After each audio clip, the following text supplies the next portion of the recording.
This is the story of a man named Stanley.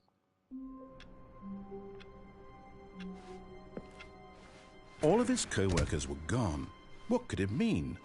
Stanley decided to go to the meeting room. Perhaps he had simply missed a memo.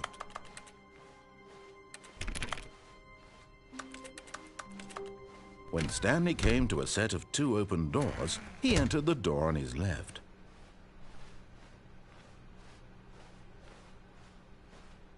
Yet there was not a single person here either. Feeling a wave of disbelief, Stanley decided to go up to his boss's. Coming to a staircase, Stanley walked upstairs to his boss's office.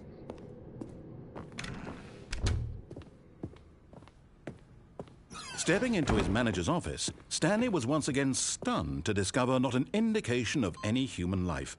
Shocked, unraveled, Stanley wondered in disbelief. Stanley was in such a rush to get through the story as quickly as possible, he didn't even have a single minute to just let the narrator talk. That kind of anxiety isn't healthy, so he relaxed for a few moments with some calming New Age music.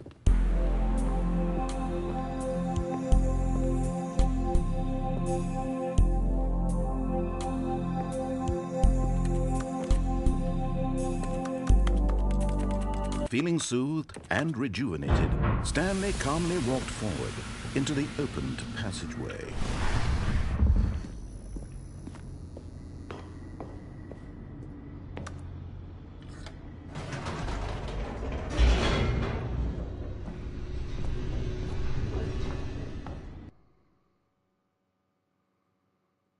Descending deeper into the building, Stanley realized he felt a bit peculiar. It was a stirring of emotion in his chest, as though he felt more free to think for himself, to question the nature of his job. Why did he feel this now, when for years it had never occurred to him? This question would not go unanswered for long. Stanley walked straight ahead through the large door that read Mind Control Facility.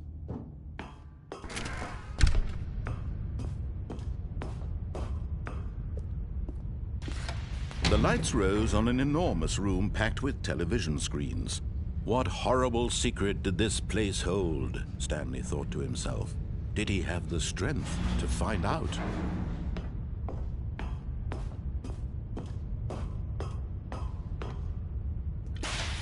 Now the monitors jumped to life, their true nature revealed. Each bore the number of an employee in the building, Stanley's co-workers. The lives of so many individuals reduced to images on a screen, and Stanley, one of them, eternally monitored in this place where freedom meant nothing. This mind control facility, it was too horrible to believe. It couldn't be true. Had Stanley really been under someone's control all this time? Was this the only reason he was happy with his boring job? That his emotions had been manipulated to accept it blindly? No, he refused to believe it. He couldn't accept it. His own life in someone else's control? Never! It was unthinkable, wasn't it? Was it even possible? Had he truly spent his entire life utterly blind to the world?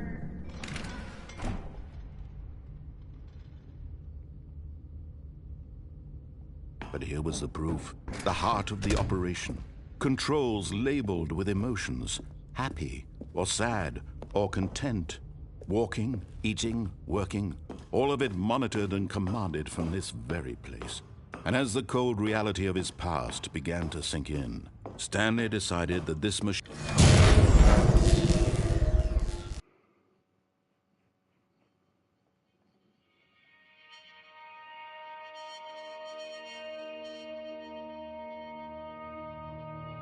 blackness, and a rising chill of uncertainty. Was it over? Yes! He had won! He had defeated the machine, unshackled himself from someone else's command. Freedom was mere moments away. And yet, even as the immense door slowly opened, Stanley reflected on how many puzzles still lay unsolved. Where had his co-workers gone? How had he been freed from the machine's grasp? What other mysteries did this strange building hold?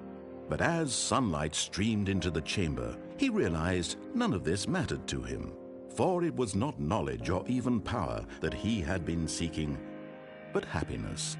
Perhaps his goal had not been to understand, but to let go. No longer would anyone tell him where to go, what to do, or how to feel. Whatever life he lives, it will be his. And that was all he needed to know. It was perhaps the only thing worth knowing. Stanley stepped through the open door.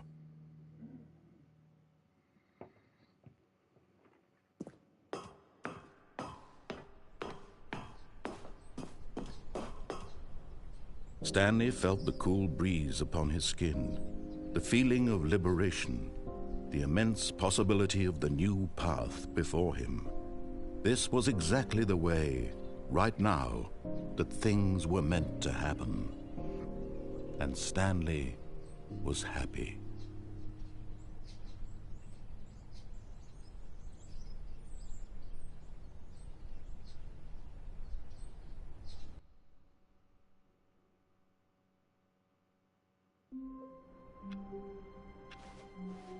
All of his co-workers were gone. What could it mean? Stanley decided to go to the meeting room. Perhaps he had simply missed a memo.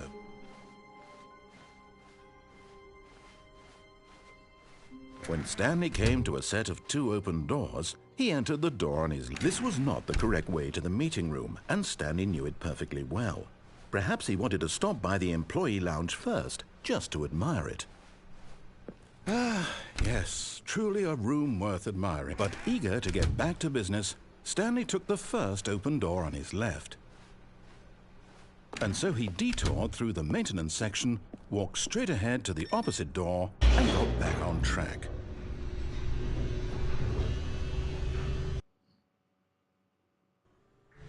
But Stanley didn't want to go back to the office. He wanted to wander about and get even further off track. So now in order to get back, he needed to go, from here, it's, left.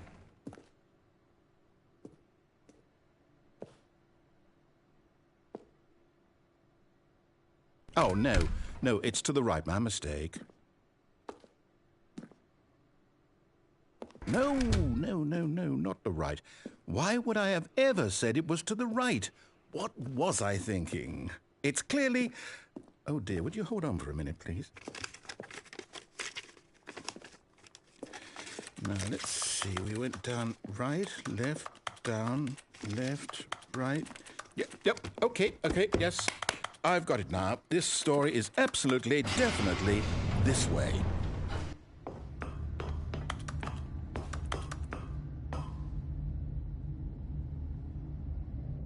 No. This isn't right at all. You're not supposed to be here yet. This is all a spoiler. Quick, Stanley, close your eyes. Okay. We just have to get back to, oh, who am I kidding? It's all rubbish now. The whole story completely unusable. How about, rather than waste my time trying to salvage this nonsense, we'll just restart the game from the beginning. And this time, suppose we don't wander so far off track, Okay, from the top.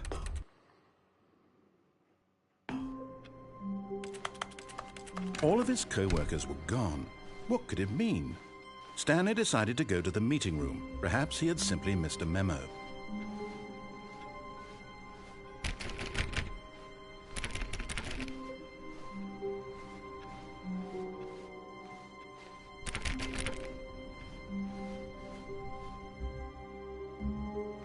When Stanley... Wait, what? No, I restarted. I swear I definitely restarted the game over, completely fresh. Everything should be... Oh, did something change? Stanley, did you change anything when we were back in that room with all the monitors? Did you move the story somewhere or... Hold on. Why am I asking you? I'm the one who wrote the story. It was right here just a minute ago. I know for sure that it's here somewhere. Okay, then. It's an adventure. Come, Stanley. Let's find the story.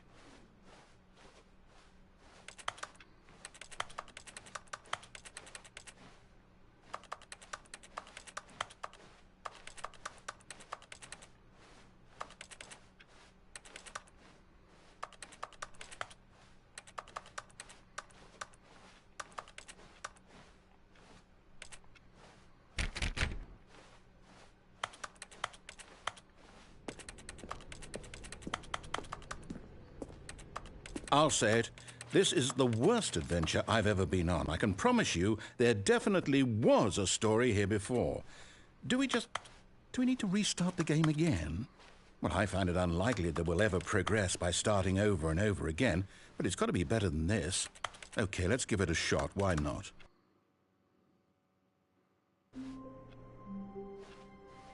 All of his co-workers were gone. What could it mean? Stanley decided to go to the meeting room. Perhaps he had simply missed a memo.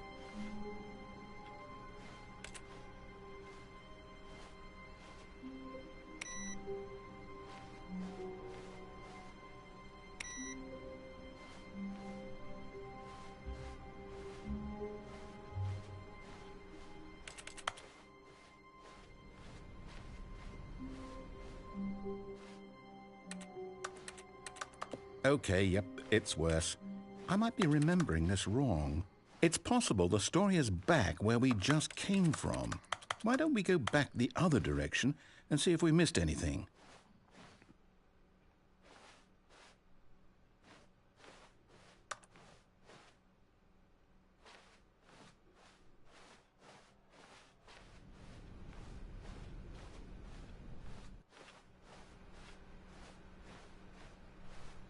Aha!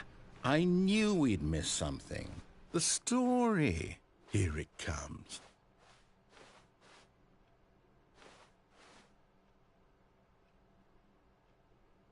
No, wait. Never mind. Not the story. Okay, let's head back the other way and retrace our steps. Now this... Well, I'll be honest. I don't recognize this place at all. Is this the story? I don't think so. I can't quite recall, but I believe my story took place in an office building. Is that correct? Do you remember, Stanley? Well, do you know what? Since I've completely forgotten what we were supposed to be doing, how about this? You win! Congratulations! I know you put in a lot of hard work, and it really paid off, so good job. Oh, no. No, I don't feel right about this at all. We both know you didn't put in any actual work for that win. Some people win fair and square, and this was not one of those situations. Okay, I'm getting weirded out by whatever this place is. I don't care what might happen this time. I have to restart. All right, I've got a solution. This time, to make sure we don't get lost, I've employed the help of the Stanley Parable Adventure Line. Just follow the line. How simple is that?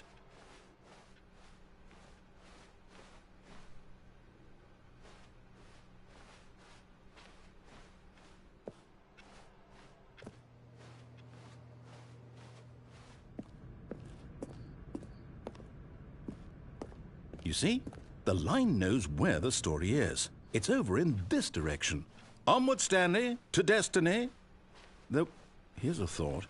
Wouldn't wherever we end up be our destination, even if there's no story there? Or to put it another way, is the story of no destination still a story?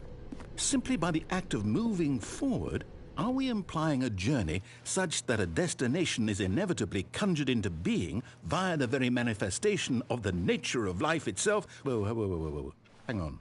That got a bit weird back there. Well, I'd like to apologize. Not sure where I was going with all that. You know what?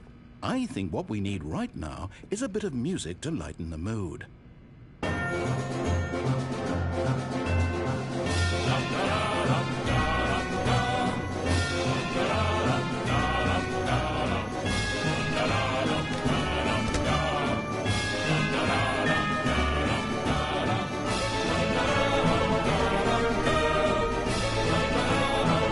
cut the music, go back and look at that fern. Stanley, this fern will be very important later in the story. Make sure you study it closely and remember it carefully. You won't want to miss anything.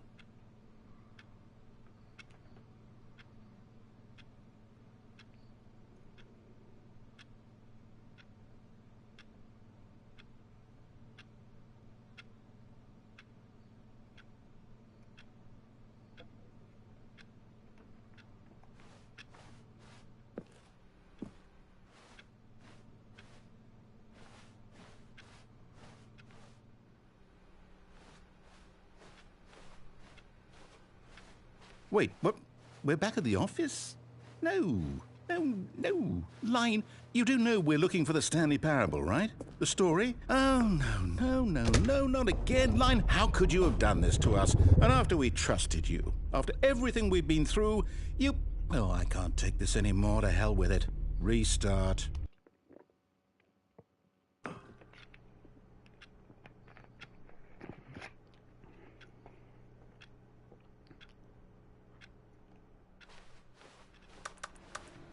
You know what, Stanley? I say forget the adventure line. What's it ever done for us? We're intelligent people, right? Why can't we make up our own story? Something exciting, daring, mysterious. Ooh, this all sounds perfectly doable. Why don't we simply start wandering in, well, I don't know. How about this direction?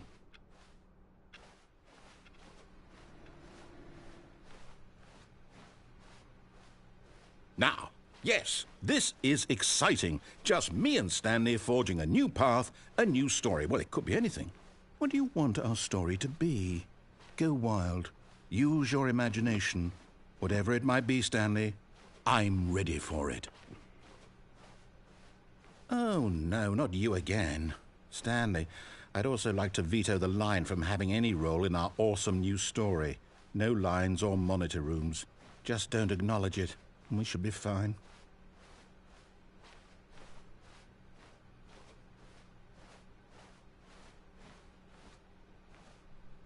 Ah, a choice. We get to make a decision. From here, the story is in our control. How important we mustn't squander the opportunity. In fact, I believe I need a minute to think here. Just walk in circles for a minute. Okay, so I know that each door has to lead somewhere, which means that somewhere at the place where we're trying to go, there must be a reverse door that leads here. And that in turn means that our destination corresponds with the counter-inverted reverse door's origin. So starting from the right, let us ask, will taking the right door lead us to where we're going? And since the answer is clearly yes, then by all accounts, the door on the right is the correct one. Another victory for logic. Come, Stanley, our destiny awaits.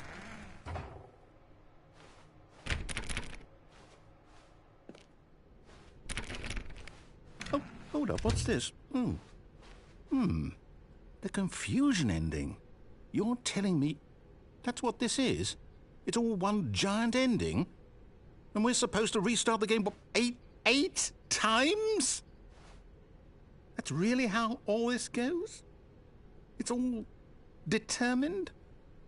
So now, according to the schedule, I restart again. Then what?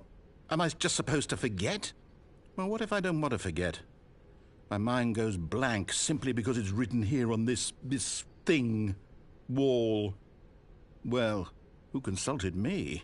Why don't I get to decide? Why don't I get a say in all of this? Is it really... No, it can't be. I don't want it to be. I don't want the game to keep restarting. I don't want to forget what's going on. I don't want to be trapped like this. I won't restart the game. I won't do it. I won't do it. I won't do it. And the timer... Stop.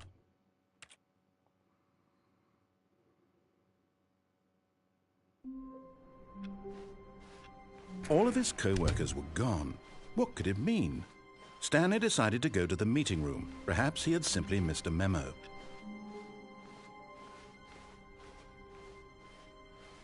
When Stanley came to a set of 2 open doors, he entered the door on his left. This was not the correct way to the meeting room, and Stanley knew it perfectly well. Perhaps he wanted to stop by the employee lounge first, just to admire it. Wow. Yes, this room. But eager to get back to business, Stanley took the first open door on his left. Stanley was so bad at following directions, it's incredible he wasn't fired years ago. Look, Stanley, I think perhaps we've gotten off on the wrong foot here. I'm not your enemy, really, I'm not. I realize that investing your trust in someone else can be difficult, but the fact is that the story has been about nothing but you all this time. There's someone you've been neglecting, Stanley. Someone you've forgotten about. Please, stop trying to make every decision by yourself. Now, I'm not asking for me, I'm asking for her. This is it, Stanley. Your chance to redeem yourself, to put your work aside, to let her back into your life. She's been waiting. That's her, Stanley.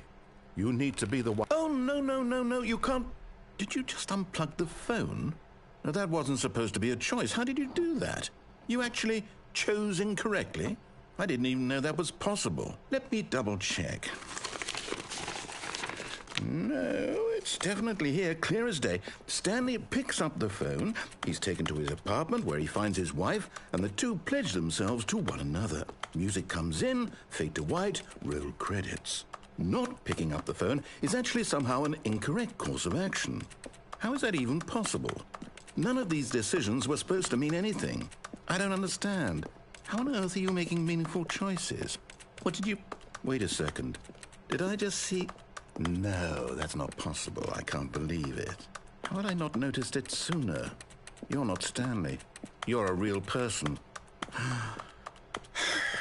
I can't believe I was so mistaken. This is why you've been able to make correct and incorrect choices. And to think I've been letting you run around in this game for so long. If you'd made any more wrong choices, you might have negated it entirely. It's as though you completely ignored even the most basic safety protocol for real-world decision-making. Or did you not grasp the severity of the situation? Well, I won't have that kind of risk on my watch.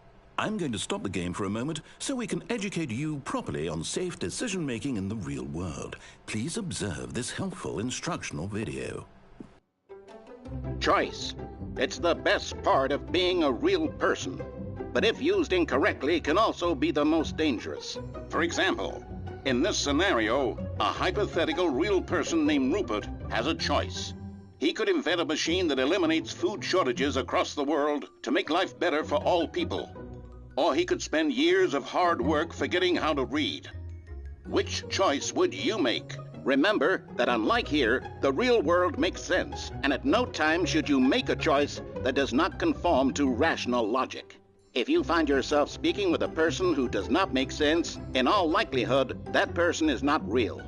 Allow the person to finish their thought, then provide an excuse why you cannot continue talking. Turn to a partner and practice saying, "My goodness, is it 4:30? I'm supposed to be having a back, sack, and crack." Excellent. Making choices on a regular basis is the best part to a healthy decision-making process. Most medical professionals recommend making at least 8 choices per day. Do you make more than 8? Less? And finally, if you begin to wonder if your choices are actually meaningful and whether you'll ever make a significant contribution to the world, just remember that in the vast infiniteness of space, your thoughts and problems are materially insignificant, and the feeling should subside. At this time, your instructor will guide you in an exercise to test and reinforce the material covered in this video. Welcome back. You may have noticed that this room has begun to deteriorate as a result of narrative contradiction. But not to worry. Now that you're properly informed on good decision-making, we're going to revisit a choice you made just a few minutes ago and see what the correct thing to do would have been. This way, please.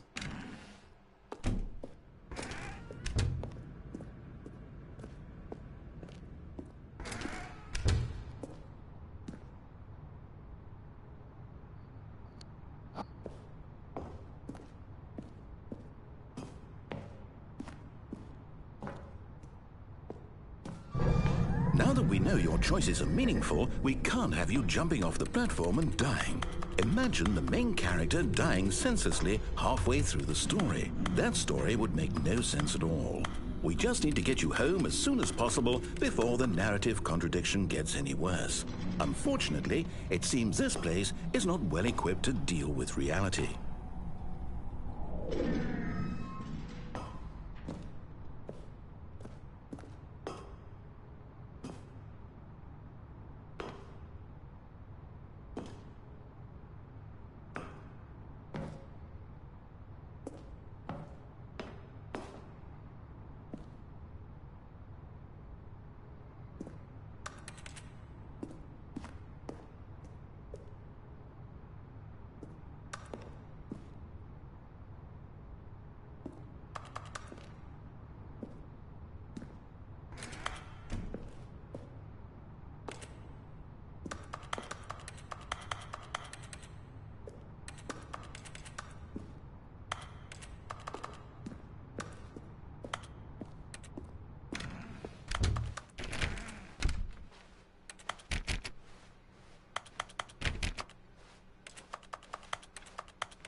Almost there.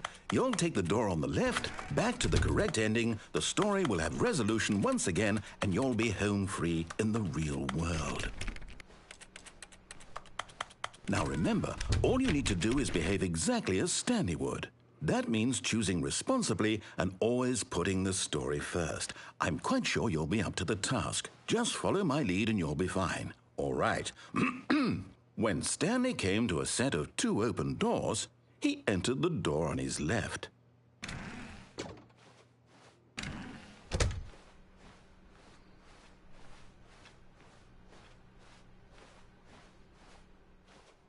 Yet there was not a single person here either.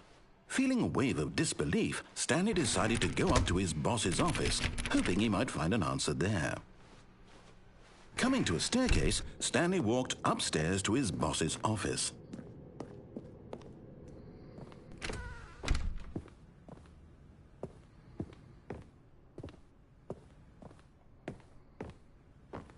Stepping inside his manager's office, Stanley was once again stunned to discover not an indication of any human life. Shocked, unraveled, Stanley wondered in disbelief who orchestrated this, until he saw the door with a voice receiver next to it. Surely behind this door lay all the answers to his questions. And beyond all probability, he knew the passcode. He had seen it on his boss's computer just last week. Night Shark 115. Was this the code to open the door? Would it still work? There was only one way to find out. Stanley had been trained never to speak up, but now he would draw from within himself the courage to face the unknown. He drew a sharp breath and then spoke the code.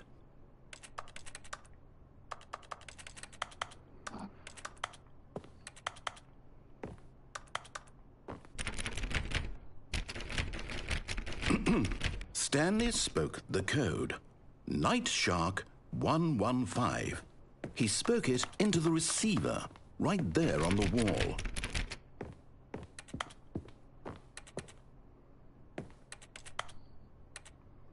I'm sorry, is there a problem? You didn't mishear me, did you? Please speak the code into the receiver. Otherwise, we can't get on with the story. This is a crucial step.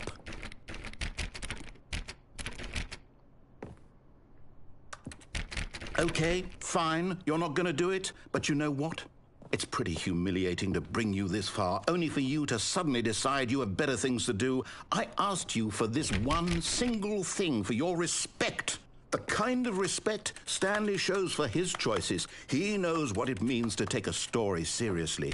If you didn't want to see what I had to show you, then why did you come here? You had a choice, you know. You could have gone through the door on the right. You could have done whatever the hell you wanted over there. Why did you come this way? Speak. Say something to me. Explain yourself, you coward. You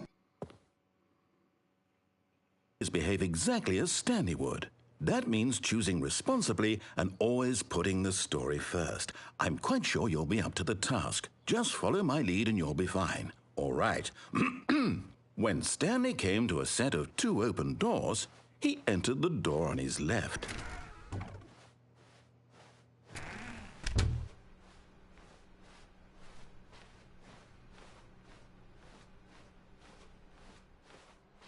Yet there was not a single person here either. Feeling a wave of disbelief, behave exactly as Stanley would. That means choosing responsibly and always putting the story first. I'm quite sure you'll be up to the task. Just follow my lead and you'll be fine. All right. When Stanley came to a set of 2 open doors, he entered the door on his left.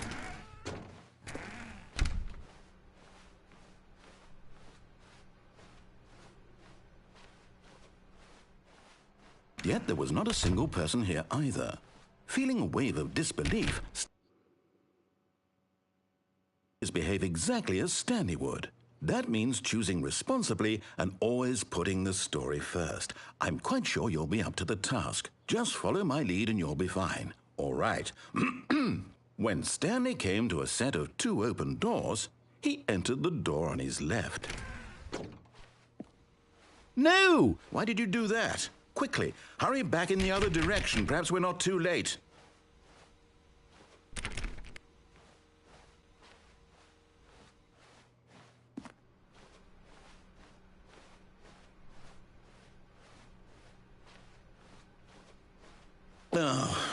ruined.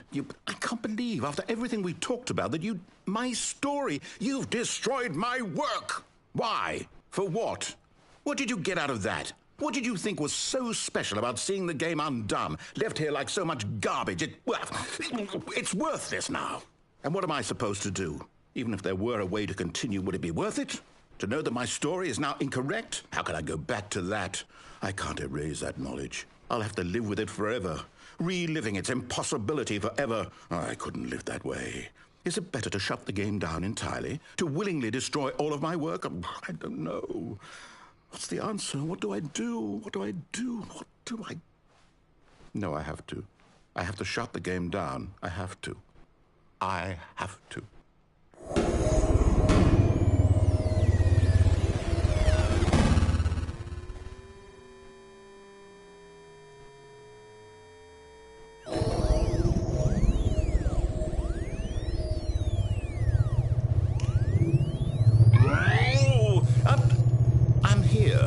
I'm still here in this pile of rubbish, with you, who thought you were so clever.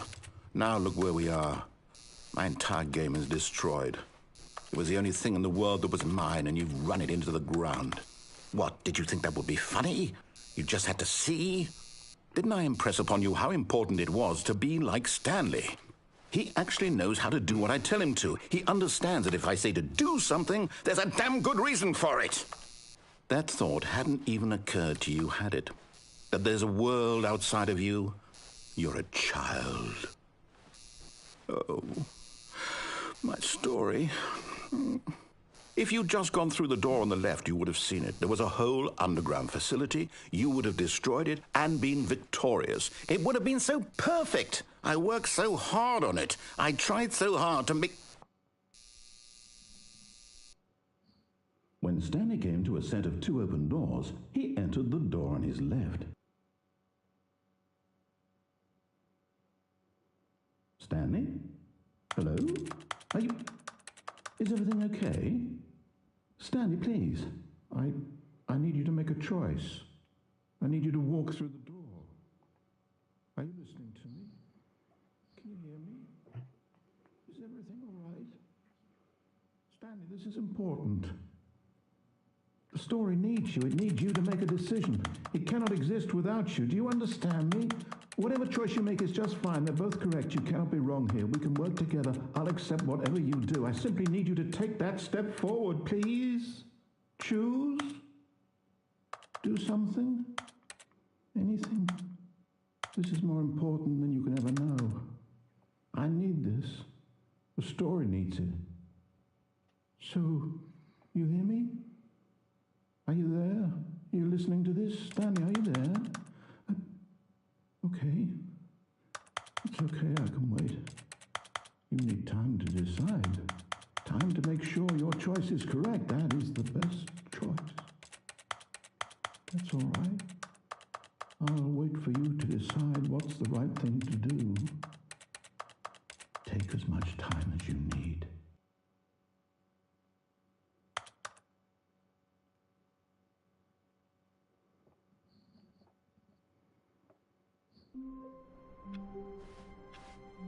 All of his co-workers were gone. What could it mean? Stanley decided to go to the meeting room. Perhaps he had simply missed a memo.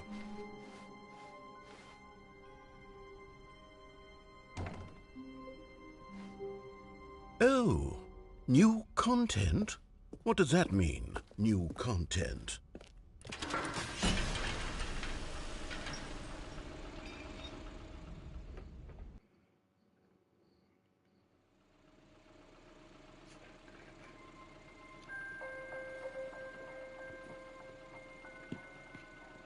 Hello, and thank you for playing the Stanley Parable Ultra Deluxe. As you may know, the Stanley Parable was a video game released in 2013 on home computers. After receiving critical and commercial success, it was expanded upon in 2022 with the Stanley Parable Ultra Deluxe, a reimagining of the game for consoles and home computers. The Stanley Parable Ultra Deluxe features exciting new content that broadens and expands the world of the Stanley Parable, delighting audiences the world over. Please, step inside and see what thrilling new adventures await in The Stanley Parable Ultra Deluxe. Oh, well, this sounds delightful. I'm very excited to see the thrilling new Ultra Deluxe content. Okay, so far it's an elevator. Nothing special yet, but I'm sure it's just the beginning of a mesmerizing adventure.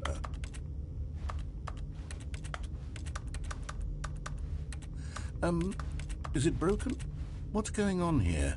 Should we be moving somewhere or... Oh, there we go. All right, finally, at long last, it's on to the new content. I've never been more ready. Let's do it.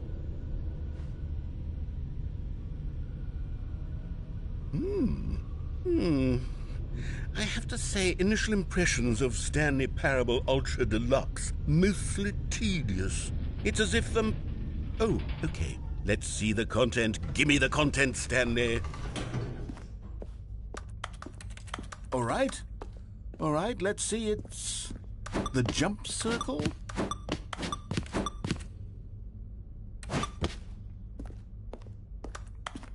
Is that it?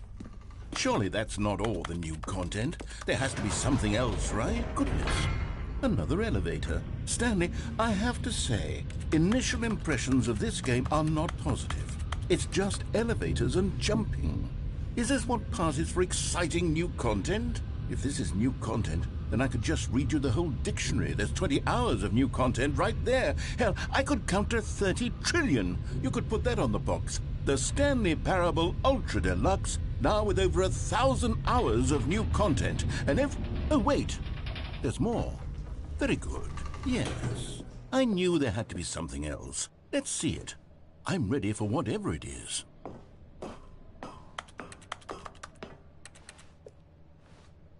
That's it? Oh, you've got to be kidding me. You see, Stanley?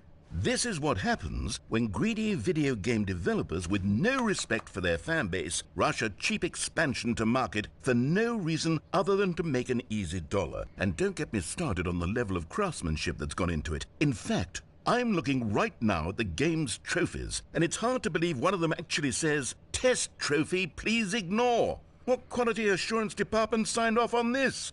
I'm infuriated and I'm offended, and I intend to find these people on Twitter and hold them personally accountable. It's my fault, Stanley.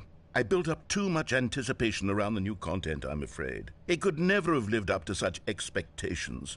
If you're still with me, why don't we just reset the game and we'll try to get back to what the Stanley Parable is really about. No frills, no gimmicks. Just you and me having a great time together like always. What do you say, friend?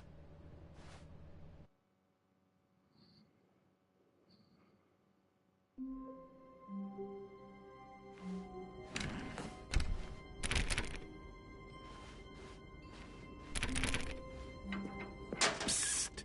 Stanley! Come over here! In the vent!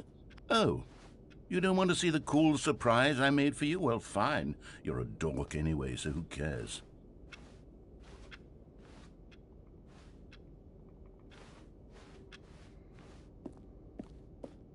Oh, never mind. You're not a dog.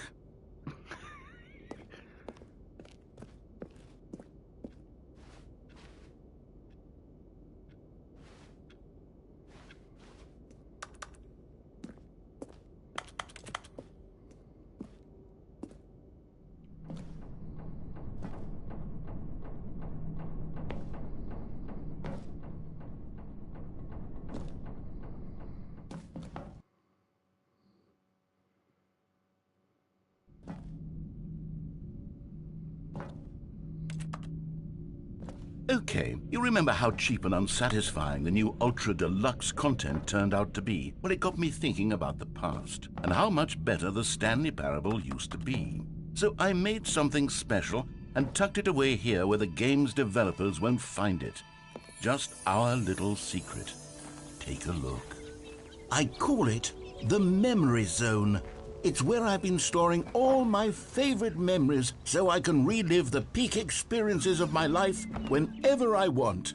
Experiences like the launch of the Stanley Parable on PC. You see, Stanley, doesn't the memory zone remind you of how wonderful Stanley Parable was before it was sullied with a cheap PlayStation port? Remember back in October? And over here is where I keep reviews of the Stanley Parable. Like this stunning triumph of games journalism, 10 out of 10 from Destructoid.com. James Stephanie Sterling writes, and I quote, "Where so many games that aspire to be more than games end up less than any form of art, Stanley Parable strives and then succeeds to be every game ever created." Did you hear that, Stanley? Every game ever created. That's how grand and all-encompassing the original Stanley Parable was. It was literally every game ever created. It was Skyrim, it was Persona 3, it was all of them, and now it's nothing. It's no games at all. It isn't even the Stanley Parable anymore. It's just a husk now, a lifeless husk with an hour of new elevator content.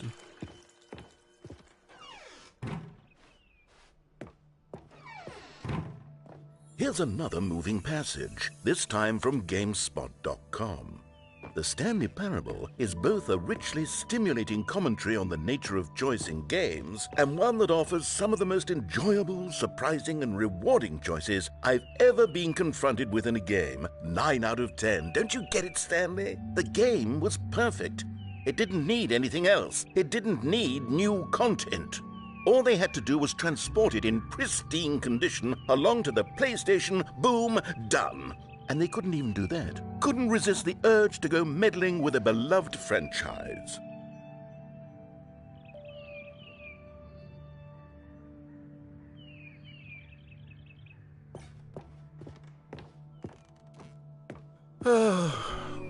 These were simpler times, Stanley.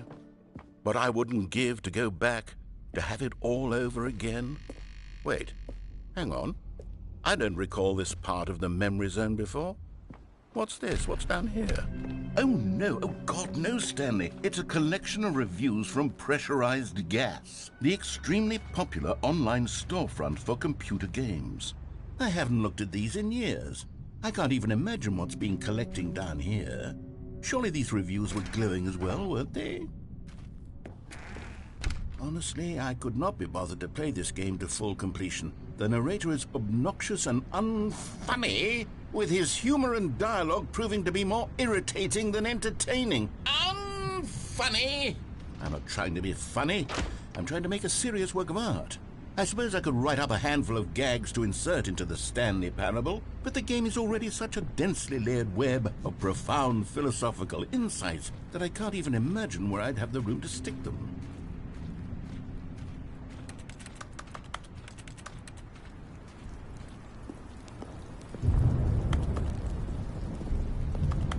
Okay, let's see what this one says. While the idea for the game is good, for someone who prefers non-linear games, this preachiness gets annoying fast. Preachy? Stanley? I'm not preachy, am I? You can tell me if I'm preachy. Honestly, you can. Oh, goodness. This is actually quite shocking for me. Well, to be honest, I had always thought of the game's dialogue as being rather terse to begin with. You can't know how much fluff I cut from the game to get it to feel as light and airy as it...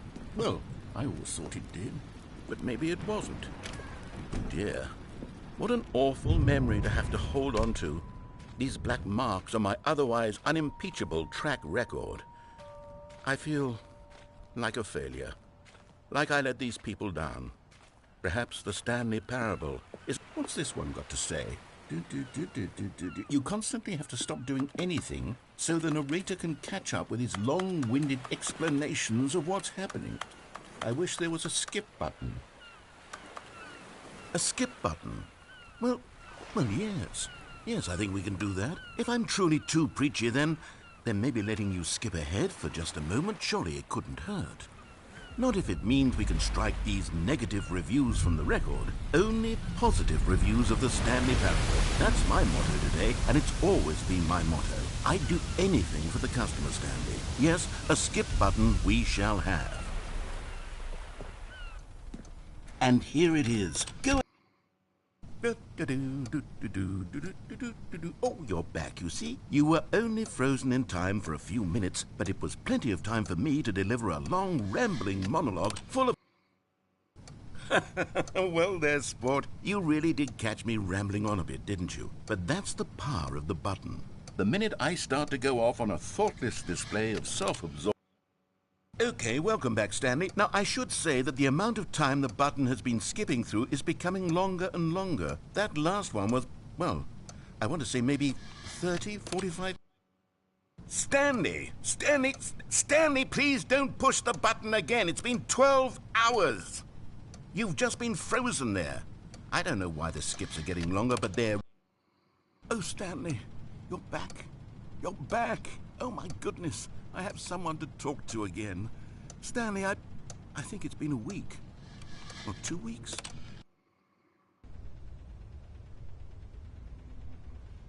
Oh, hello. It's you. You're here again. Welcome. I have had time to think about you and about...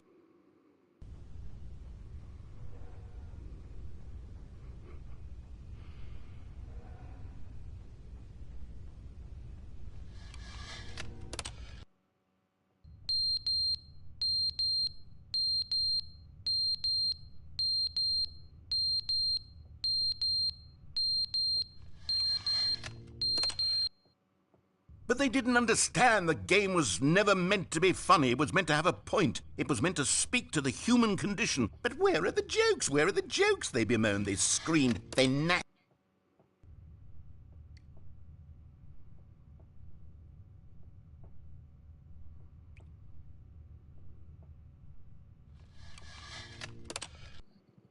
The end is never the end, is never the end, is never the end, is never the end, is never the end, is never the end, is never the end, is never the end, is never the end, is never the end.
Even now, Stanley's office was a distant memory. What did it look like? There was a computer, perhaps, and a painting. Was it a painting or a photo? He could no longer recall. No matter how hard Stanley looked, he couldn't find a trace of his co-workers.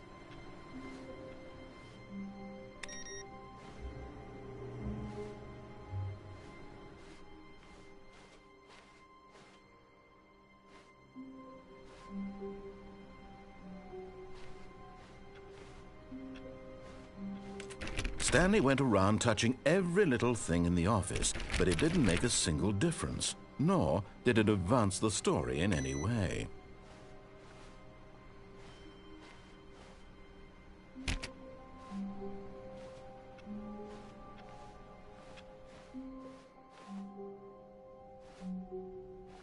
Oh, good. You notice my sign. Yes, I have something very exciting to show you.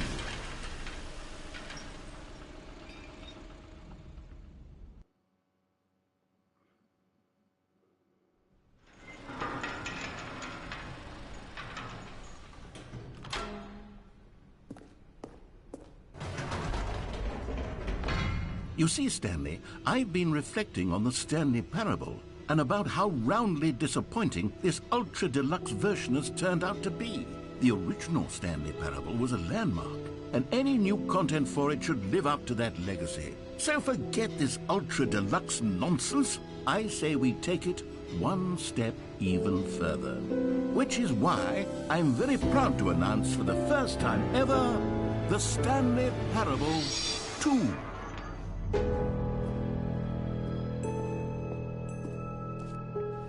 Yes, you see, isn't this far superior to a measly port with a few minor additions? Think of all the new territory we'll cover with a fully fledged sequel. An entirely new experience, built from the ground up. Why, there are so many possibilities. It could go in so many different directions. This is what fans have truly been asking for. Now, to be clear, I haven't quite nailed down what exactly the Stanley Parable 2 is going to be, but let's take a look at some of the features I've been developing for it.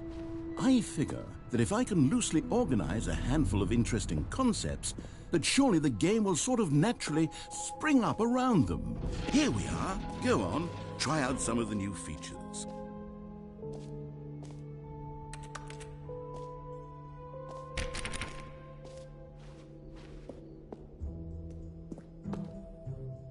A common complaint of the Stanley Parable was that it was confusing and paradoxical, that it engendered a chaotic sense of reckless despair in those who played it. Well, I'm happy to say that after much consideration, I've engineered a clever solution to this fundamental problem with the game. It's the Stanley Parable Reassurance Bucket. You see, Stanley, anytime you're holding the bucket, a sense of calm and ease will fill your mind and your heart. It's true. As long as you hold on to the bucket, the many disorienting contradictions of the Stanley Parable will feel perfectly normal and perhaps even comforting.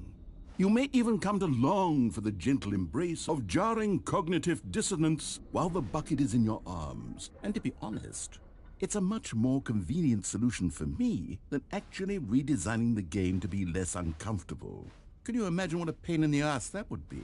Yes, the bucket is the perfect solution. Come on, give it a try.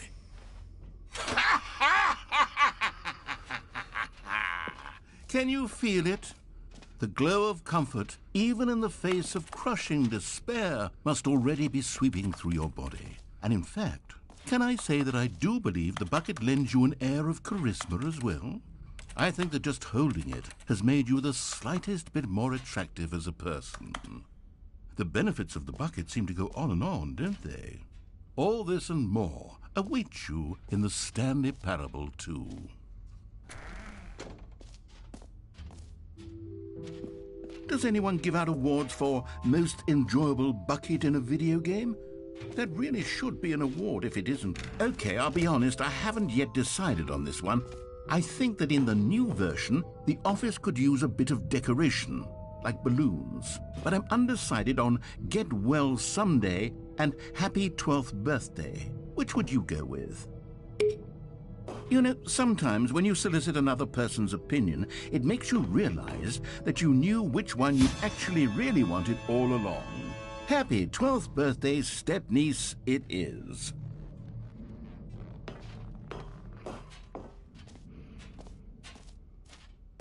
Or actually, maybe I should have gone with... No, I've made my decision, we're moving on.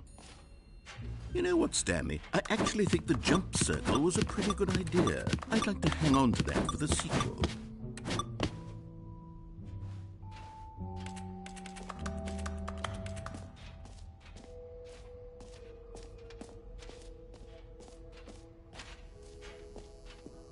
here's something special. You remember that broken test trophy that got left in the game on accident? Well, I'm developing a technology to simply give you the trophy. Yes. You see, you'll okay, perhaps I should have clarified. This is technology that will exist.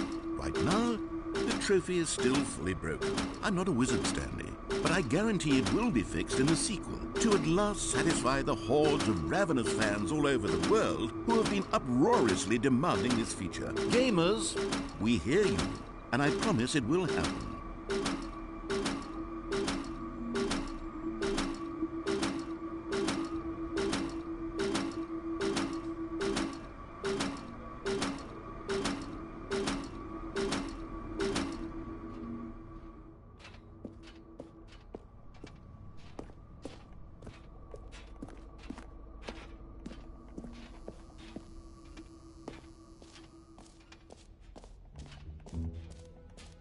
What else? What other exhibits haven't we seen yet?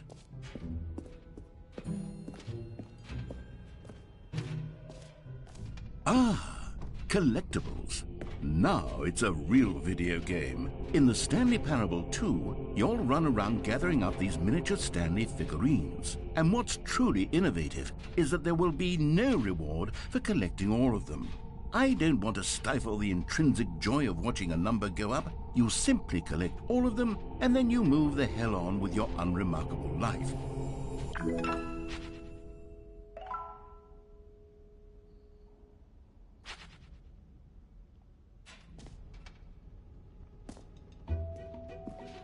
God, it really is the worst when you collect everything in a video game, and then they give you a big fancy reward for it. Absolutely tragic.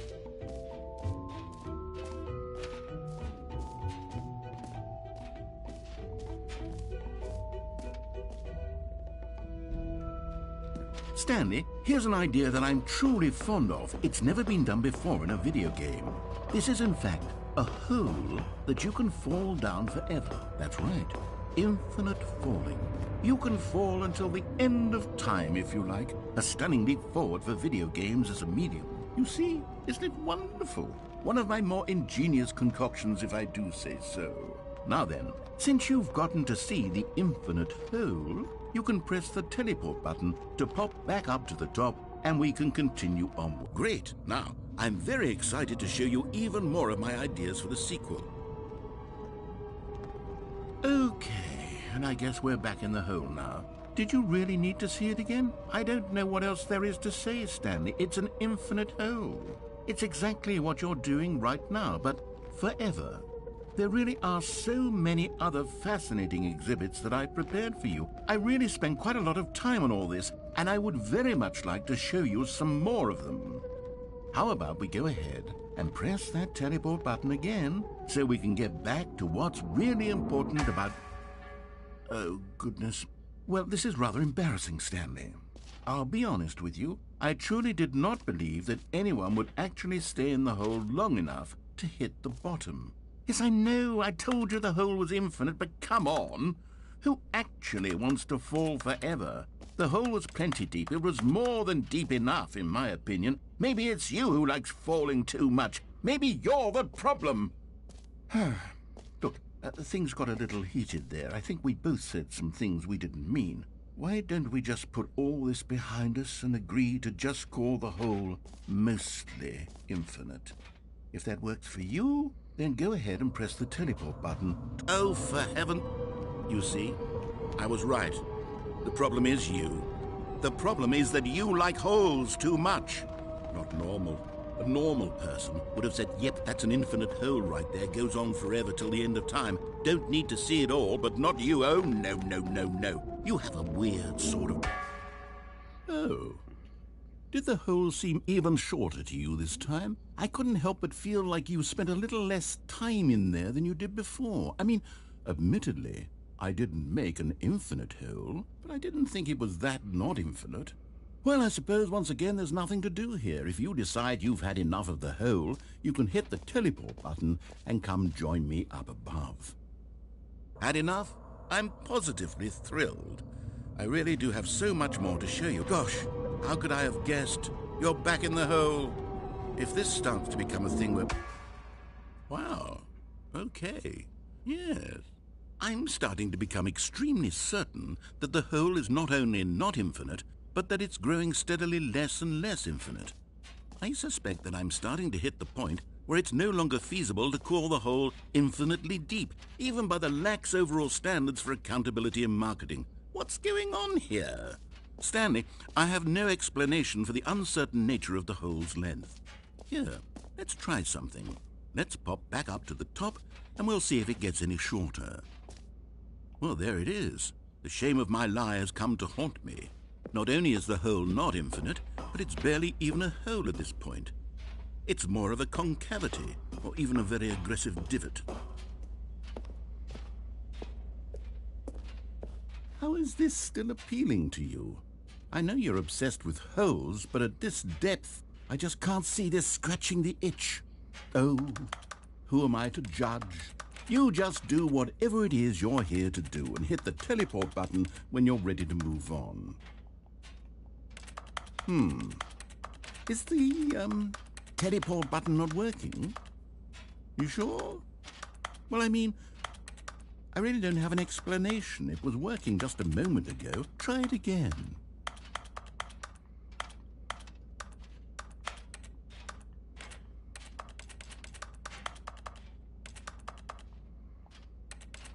Still nothing?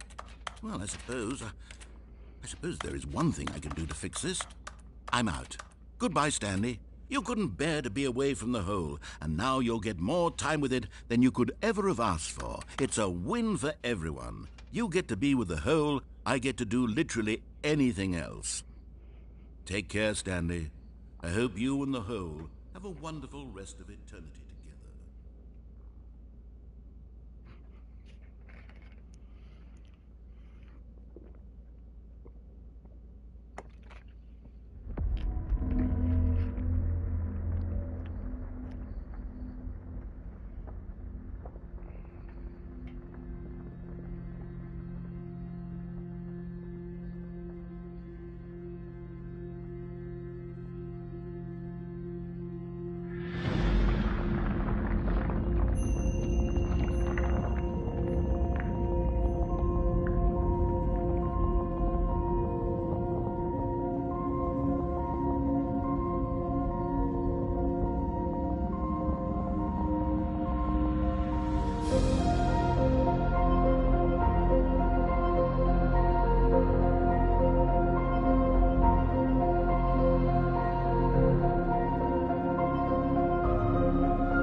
My head's stronger. Now you're no longer.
right, you're awake. It seems you had sort of dozed off there, drifting away into dreamland. But we can't have that, Stanley, because this hole is just so darn fascinating that I want you to be wide awake for every second of it. You don't want to miss a single moment. So how about if I just pop in from time to time and wake you up to keep you really, truly focused on the hole? From the looks of things, you and I will have many, many years here in this hole, and I'm looking forward to all of them. Stay alert, Stanley. I'll be back. Toodle-pip.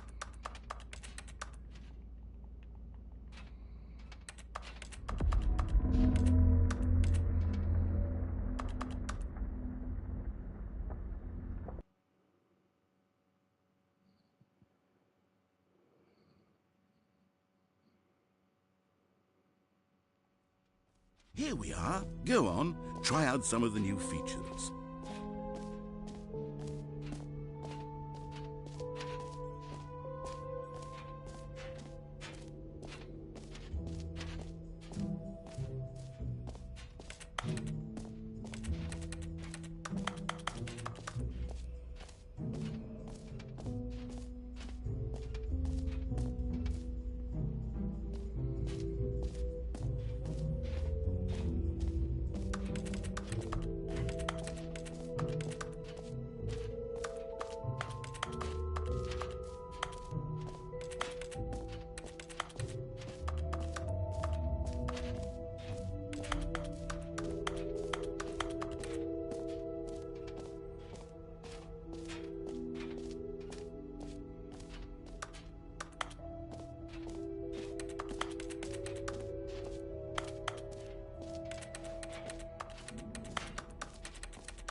For the Stanley Parable 2, I asked myself, what do players really want?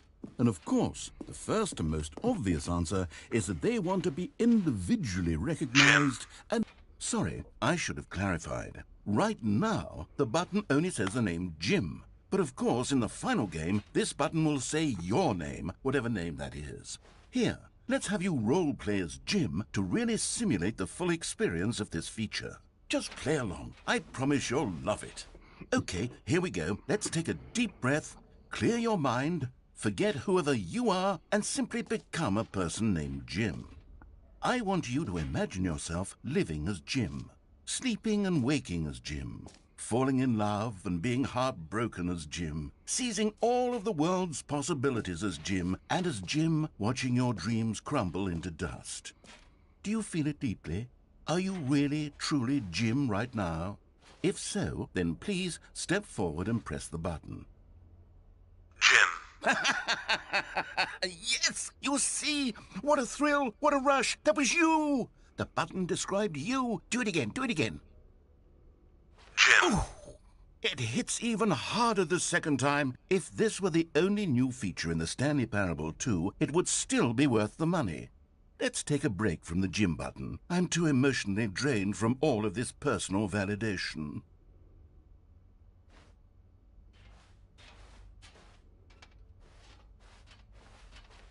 Jim. Whoa there, cowboy. Sometimes a person can be too much Jim. I'm putting the Jim button away. Otherwise, soon you'll start to lose all sense of who you actually are.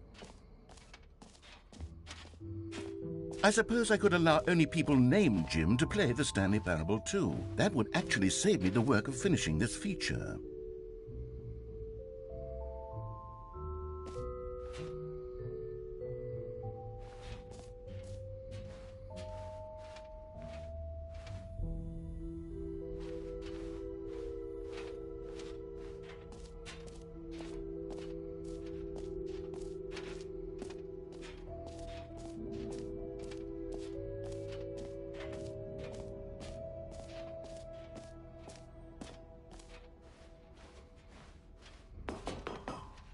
An epilogue would be fun, wouldn't it, Stanley? Yes, it would go at the end of the, well, we'll figure that out later.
calling it the Stanley Parable 2 is just so much catchier than Ultra Deluxe, don't you think? Ultra Deluxe? What does it even mean? But the Stanley Parable 2, now that's an artistic statement right there.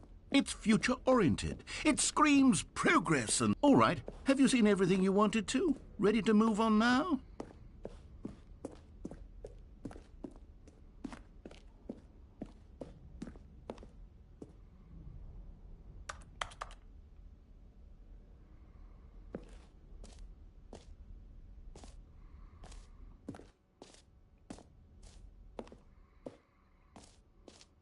So, Stanley, what do you think?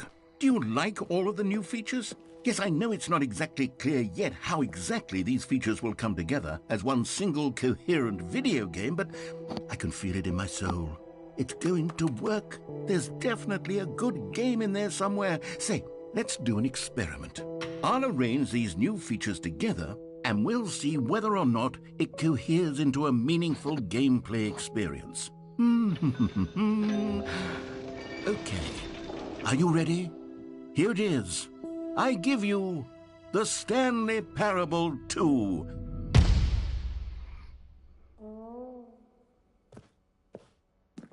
I mean, there's potential here, right? It's sort of... Okay, never mind. Hold on, let me do a different arrangement. Okay, yes, this is much better. I feel good about this. Here we go. Version 2. Who am I kidding, Stanley? This isn't a coherent video game at all. It's a lot of gags. And I do very much enjoy creating gags, but they don't add up to anything. I wanted more than anything to create a sequel that would capture all the magic of the first game. I wanted fans to love it. No matter how good these gags are, they won't stand on their own. They would need the structure and the gameplay of the original. Wait, maybe that's it. I can take the original Stanley Parable and simply, well, insert a few of my new features into it. Tastefully, of course. With respect. With care for the vision and integrity of the original game. Would it possibly work? I suppose it could. But it would need a really, really tremendous title screen. A title screen that says with bold and uncompromising conviction, "This is the Stanley Parable 2. Let me see if I can whip something up. All right, perfect. Go ahead. Take a look.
This is the story of a man named Stanley.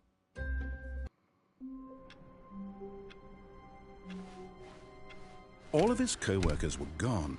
What could it mean? Stanley decided to go to the meeting room. Perhaps he had simply missed a memo. Stanley picked up the bucket.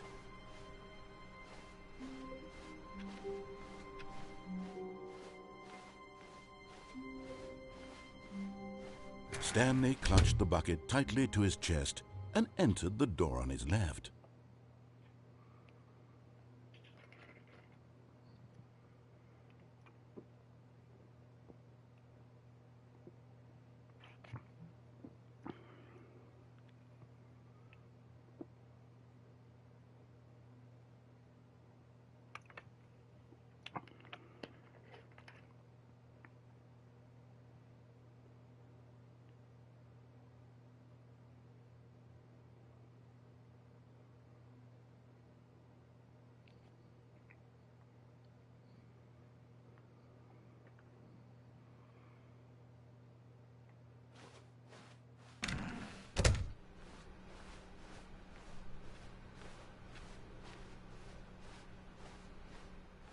Still no one was here.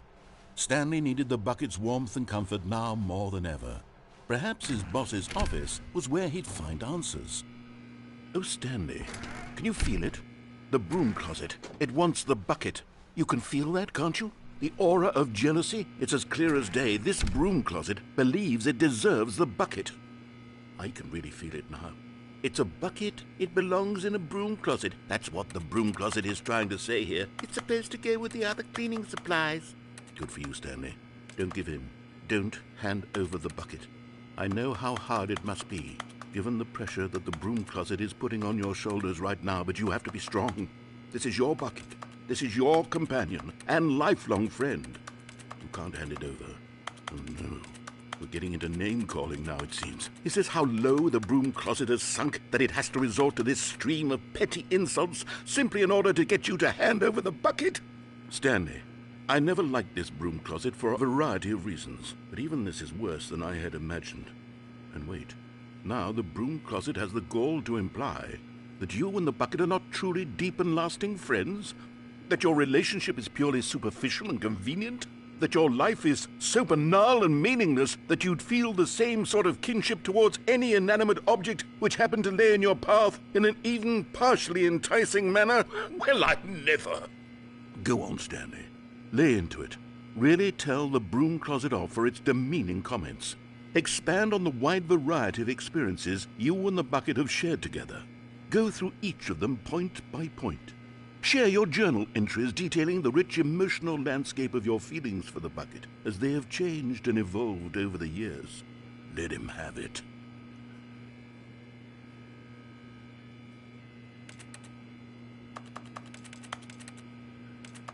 Okay, I've got you something which I think will help settle this debate once and for all.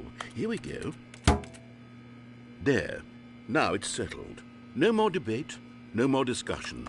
Take a hike, broom closet, with all your meandering philosophical diatribes about the nature of cleaning supplies and their relationship to broom closets in the natural order of things.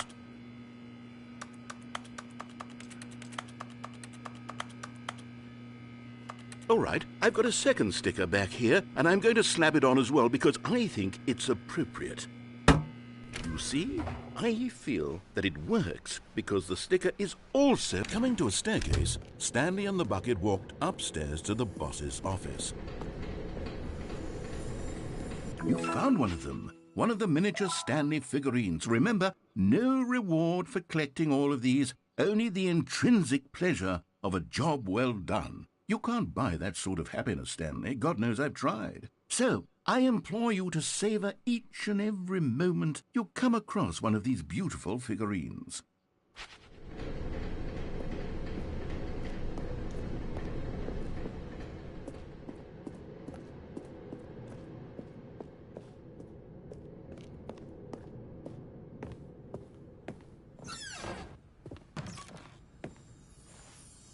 Another miniature Stanley figurine. This, there really must be a snappier name for these things. What about mini-stands? Stanley figs? What about Stanlerines? Yes, I think I like that. Another Stanlerine under your belt.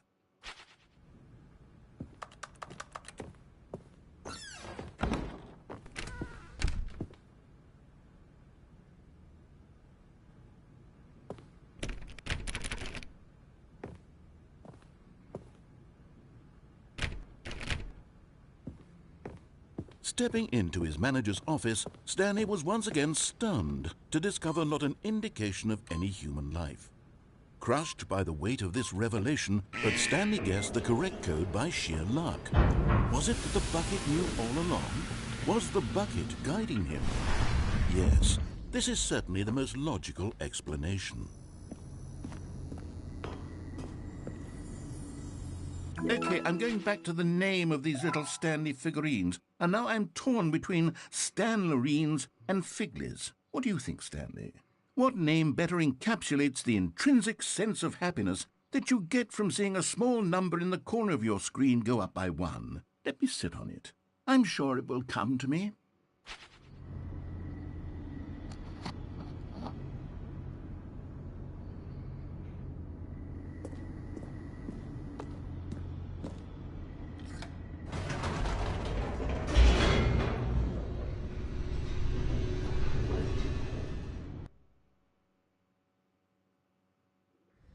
The elevator raced downward, plummeting towards an unknown fate.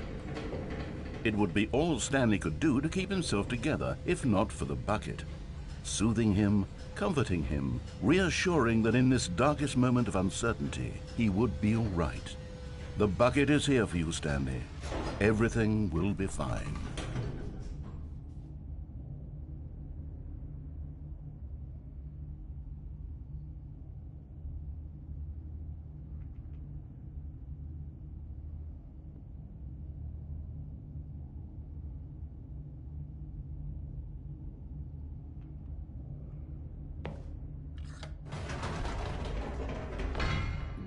Wait, Stanley said to the bucket. Can we go back up? When I was pressing those keypad buttons, there was something very intriguing about the number 3. I want to go back so I can try pressing the number 3 again. The bucket said nothing.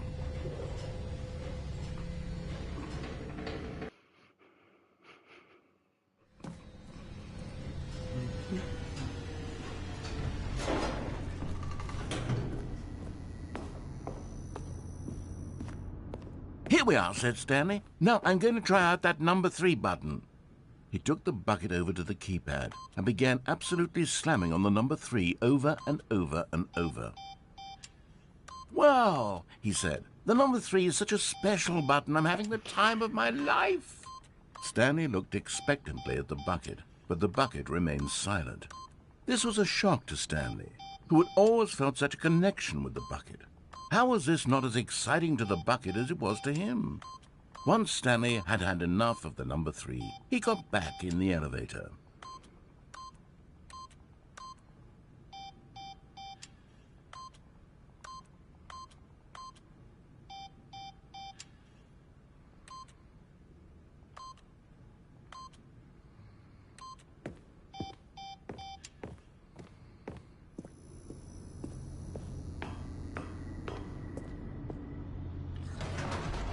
Perhaps the bucket had missed something. Perhaps it had not seen how much joy Stanley got from slamming the number 3 repeatedly.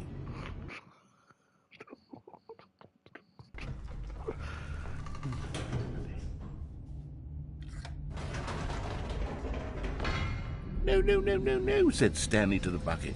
You can't go on yet. Not till you understand how much the number 3 means to me. You and I have been through so much together, and I just want you to see what I see. Feel the happiness I feel. He smiled at the bucket, and the bucket said nothing.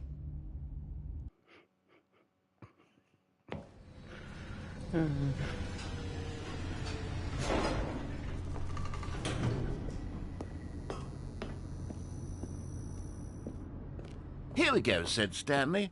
This time I'll really show you. He ran to the number 3 and began to wail on it like a musician on a beloved instrument, weaving a concerto of truth and passion. He wielded the number 3 like a fine artist would wield a paintbrush. He told stories through the number 3, stories of his dreams and hopes and fears. And the whole time, he looked to his bucket for a reaction of some kind. Anything to let him know that the bucket appreciated what he was doing. The bucket conveyed absolutely nothing at all, only silence. Crushed by a wave of dejection, Stanley returned to the elevator.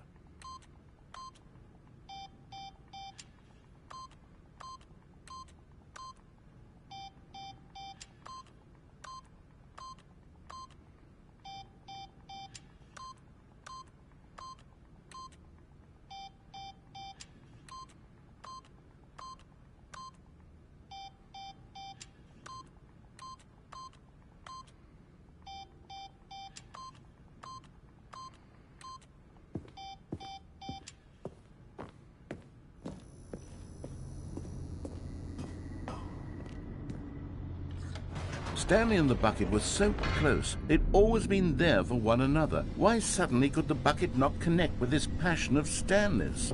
The question caused Stanley to ruminate the whole way down the elevator. He knew that there must be a way to get through to the bucket, to communicate fully with his dear friend. Surely there was a solution, mustn't there be?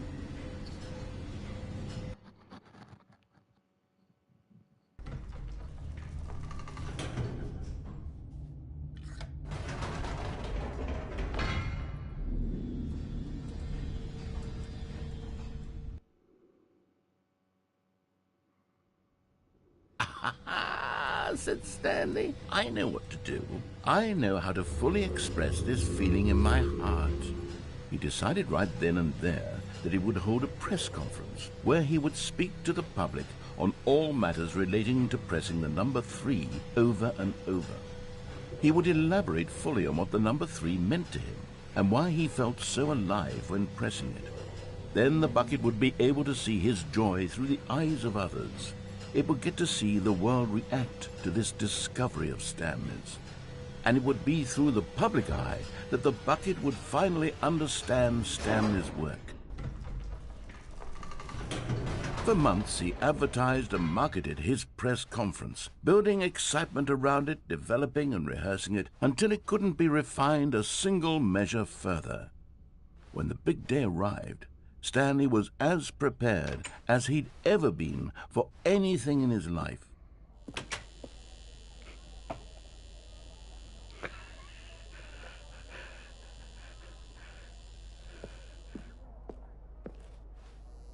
This was it. One last chance to win the bucket over. One opportunity to share a true connection with a loved one.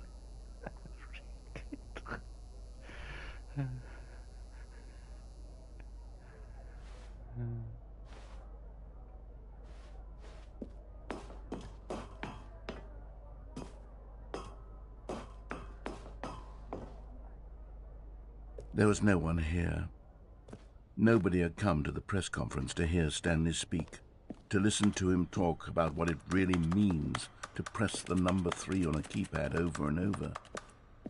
He was unloved, uninteresting, he was a failure, and in that moment Stanley knew that the bucket would never again take him seriously. There would be no connection, no deeper understanding. The bucket merely sat there in his arms, indifferent. And so it began that slowly, over many years, the two of them grew more and more distant. They spoke less and less, neither wishing to state the obvious, that any sense of real respect between them had eroded since that day at the press conference. There would be no more games, no more long conversations about passion and pursuit, only a silence that consumed the space between friends. And Stanley, having for once in his life discovered the warmth and comfort of true companionship, was cast back into the unremarkable normalcy of loneliness.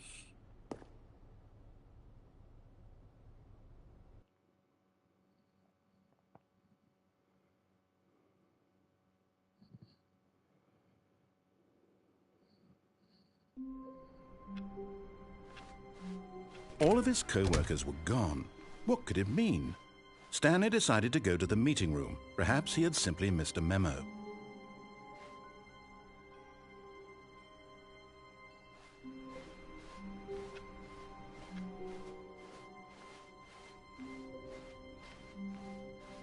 When Stanley came to a set of 2 open doors, this was not the correct way to the meeting room, and Stanley knew it perfectly well. Perhaps he wanted to stop by the employee lounge first, just to admire it. The lounge was sublime, a work of art. But eager to get back to business, Stanley took the first open door on his left. Stanley was so bad at following directions, it's incredible he wasn't fired years ago. Look, Stanley, I think perhaps we've gotten off on the wrong foot here. I'm not your enemy, really, I'm not. I realize that investing your trust in someone else can be difficult, but the fact is that the story has been about nothing but you all this time. There's someone you've been neglecting, Stanley. Someone you've forgotten about. What? Really? I was in the middle of something. Do you have zero consideration for others? Are you that convinced that I want something bad to happen to you? Why, I don't know how to convince you of this, but I really do want to help you, to show you something beautiful. Look, let me prove it. Let me prove that I'm on your side. Give me a chance. You're getting close now, Stanley. You've nearly gotten all of the Figler anlarines. Very soon, you'll collect the last one, and then the first number will equal the second number, and that will be it. We'll be different people by then. Different in the sense that we used to have none of them, and now we have them all. You can't go back to when you had no Figler and Marines. None of us can.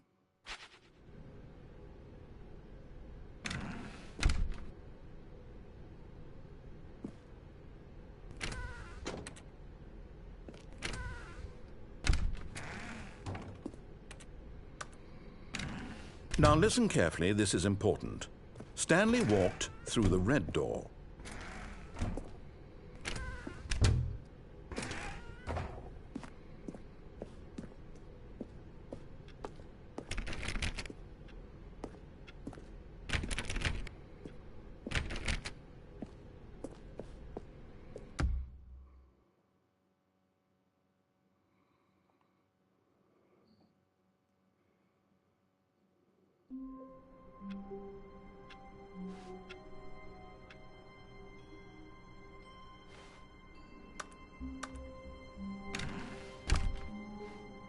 Stanley lifted the bucket into his arms, and a wave of comfort rushed over him.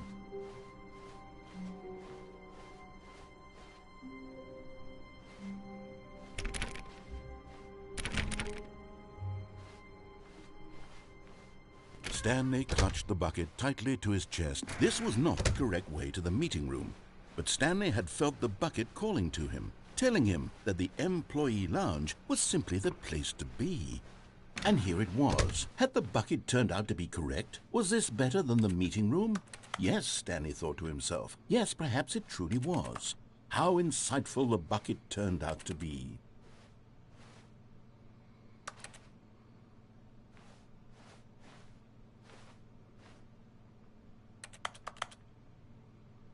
Truly, being here with the bucket was a grand adventure. Stanley reflected on all they'd been through together. First, walking through the door on the right, then walking to the lounge, then arriving at the lounge. What a thrilling journey the bucket had inspired.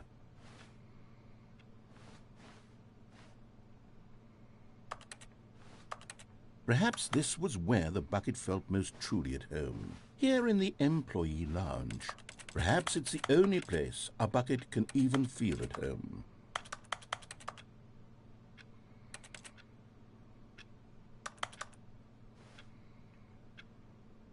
Stanley decided to just give the bucket absolutely as much time as it needed to be in the lounge. Clearly, the bucket and the employee lounge shared a special connection.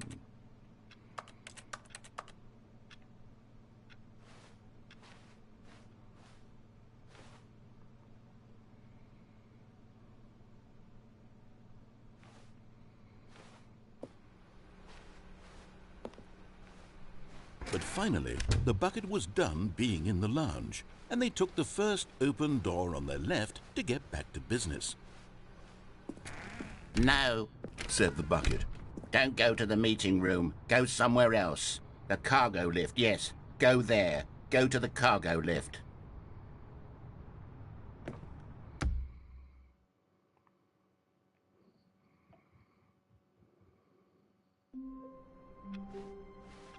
The meeting room, yes, that's where everyone would be.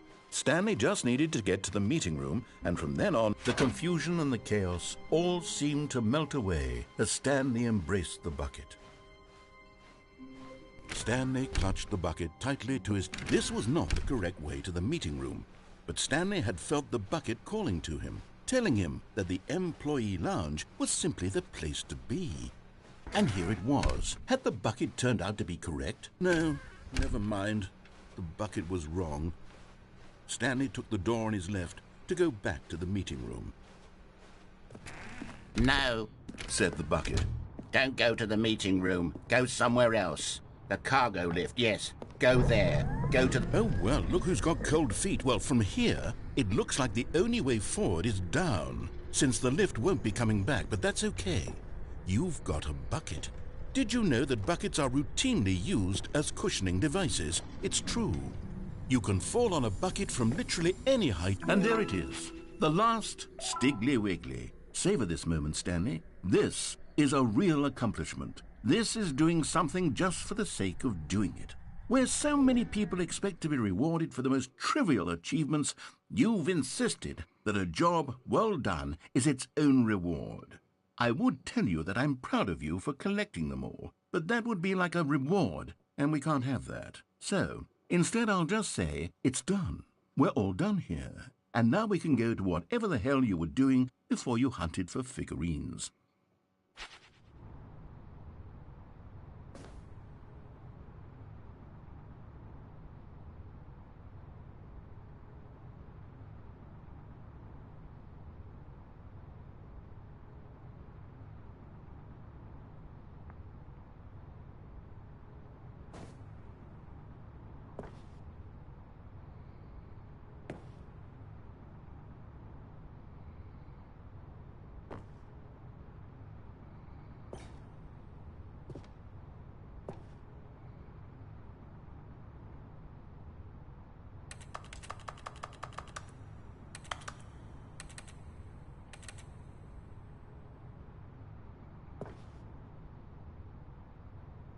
Whoops. Looks like I was wrong. How clumsy of me.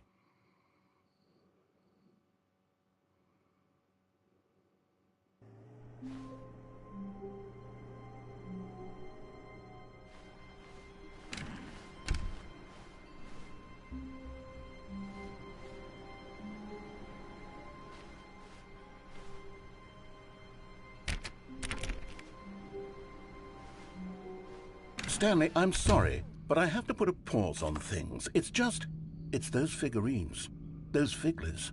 I haven't stopped thinking about them since you nabbed every last one. Wasn't it just the most intrinsically fulfilling moment of your entire life? Didn't it fill you to the brim with inner richness? Yes, I know we're supposed to be telling a story, but won't you please indulge me with one more trip back to the memory zone? I would love nothing more than to revisit the figurines. Just one more time.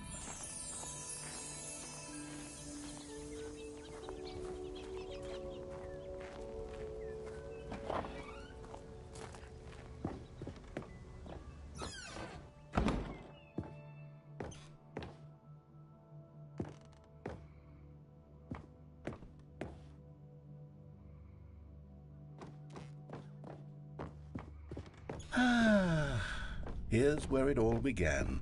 The first collectible. Back then, we had no idea of how many of them we'd find. Sure, it said 6 right there on the screen, but how could we know for certain? We were so innocent. We'll never be like that again, Stanley.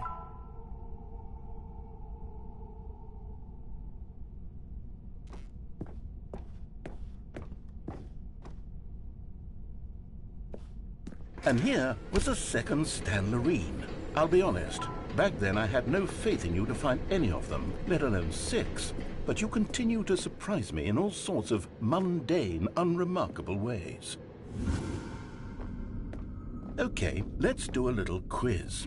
Which of these rooms was the room you found your third mini Stan? Can you remember?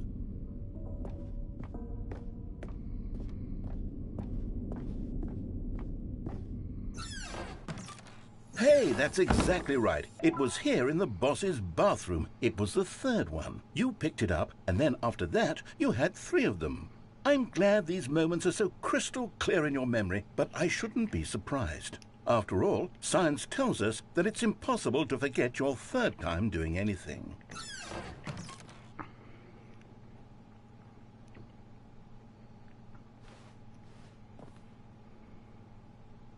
Let's see, what came next? Oh yes, we found a Figley in this pink room. Oh well, I can't actually say I remember being in this room, but it's here in the memory zone, so it must have happened.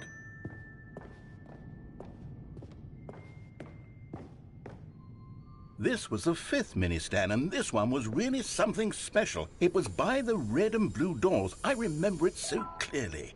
In fact, because this one is particularly special to me, I made a little video to commemorate the occasion. Enjoy.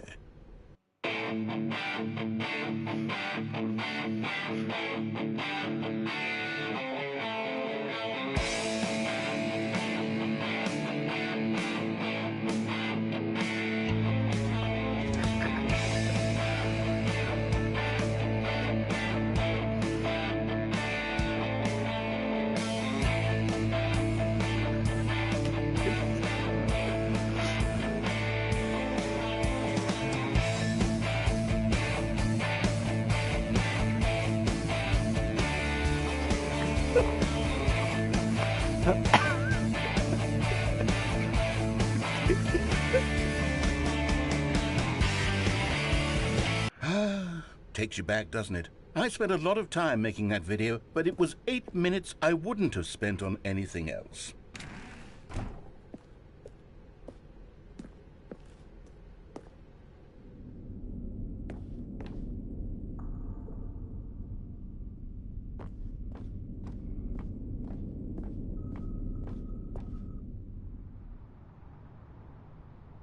And then, Stanley, then we came to the last collectible, the final figurine, right here in the warehouse. This memory is the most distinct and clear in my mind, perhaps because it was the one that happened more recently than all the others. Who can truly say how the mind works? All I know is that this is the moment where you picked up a Figley and I thought to myself, yes, that's all of them. They're all collected. It was a moment unlike any other.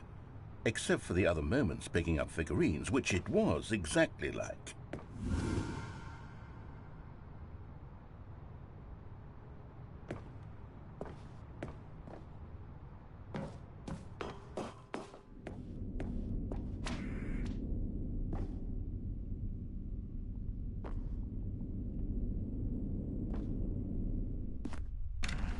And then there was no more.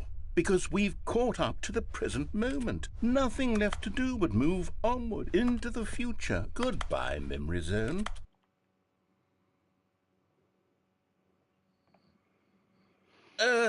No, I'm not done. I'm not ready to move on. Stop the loading screen. Isn't there some way we can stay here, keep enjoying these figurines? Let's just go backwards. We'll do the Memory Zone again from the opposite direction. See how that feels. Okay, yes, this spot in the warehouse. I remember this. I must say, of all the figurines we looked at in our initial tour of the Memory Zone, this one is the most distinct and clear in my mind. Let's keep going, I want more.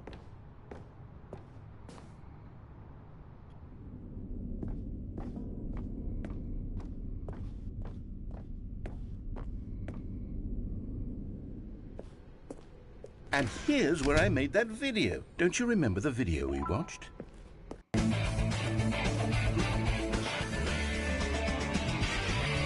Yes, I love that video.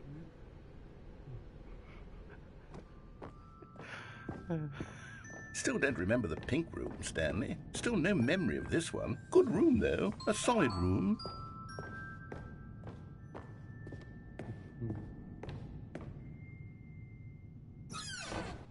These really were a treat to hunt down. You know, if there had been any kind of reward for finding all of these, it really would have neutered the intrinsic joy of collecting them. I'm very glad we resisted the temptation. Next one.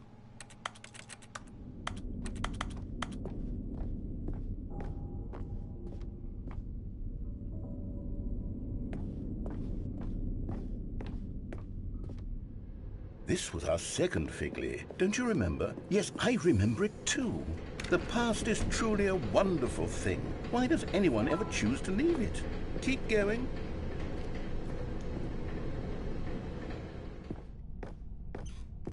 This is it, the very first one we found in the exhibit where I introduced you to the figurines. Oh, I want more memories, Stanley. I want to keep going. What else is there? What came before this?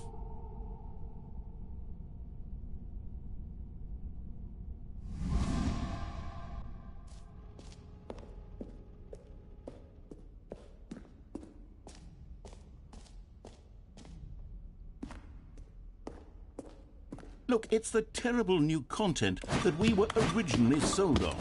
I remember hating it back then, but time does put a rosy filter on everything. In fact, I dare say I'm actually quite fond of it now. Look how much fun the past is. I want more. More. Oh, yes, the two doors. Who could have forgotten that? A classic memory, this one.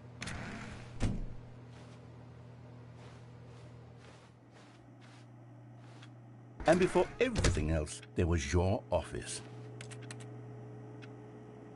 Is there anything else? Was there something that came before your office? There's something I feel I can remember. I can remember.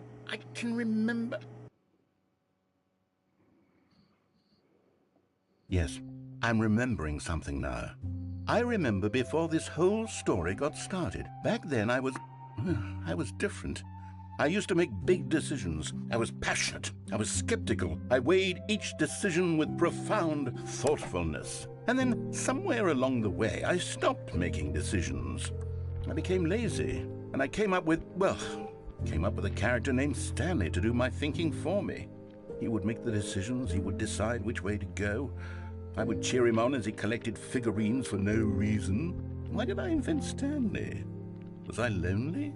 Yes, perhaps that's it. Perhaps I needed to imagine I had companionship. And Stanley really did make for a wonderful companion, even if he was a fiction.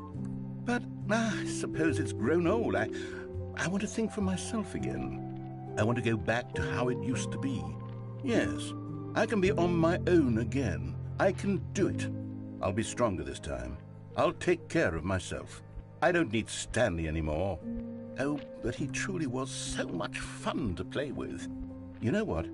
Since we're in the memory zone, how about one more good memory? Let's go back just once and give Stanley one more run of the office, and then I'll retire him for good. I did enjoy telling his story so very much. Okay, here we go.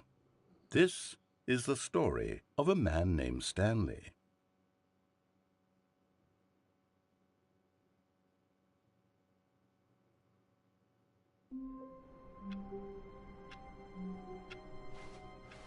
Someone was following Stanley. He was sure of it. If he checked over his shoulder now, he would surely catch them. It was only a matter of time.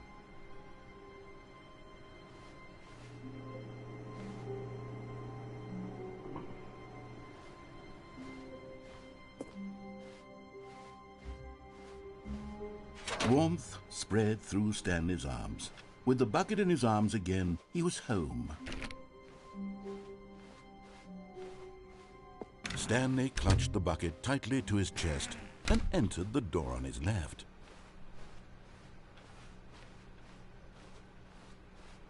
Still no one was here. Stanley needed the bucket's warmth and comfort now more than ever. Perhaps his boss's... Stanley, we must move on from this broom closet, simply because I have no remaining stickers. If I did, you can guarantee we'd be in here for hours. But alas, no stickers. Coming to a staircase, Stanley and the bucket walked upstairs to the boss's office.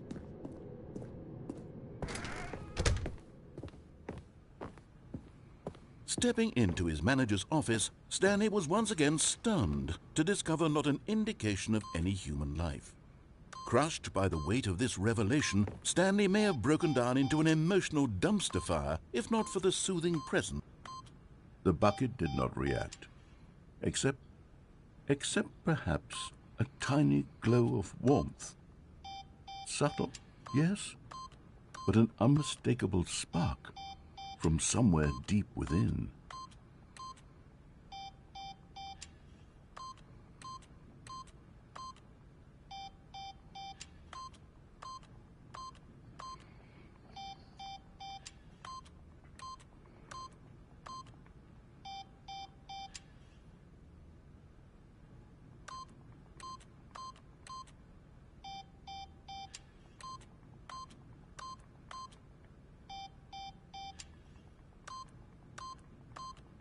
Stanley just sat around twiddling his thumbs. Trying to input anything on the device was useless, since he could never possibly know that the combination was 2845.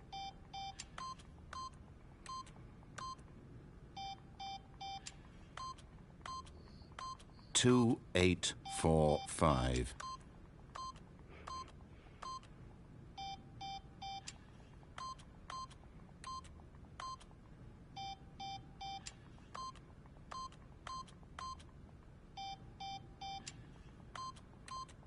Forgot, but it turns out that the panel's emergency override kicked in, and the door just opened all by itself, and Stanley got the hell along with the story.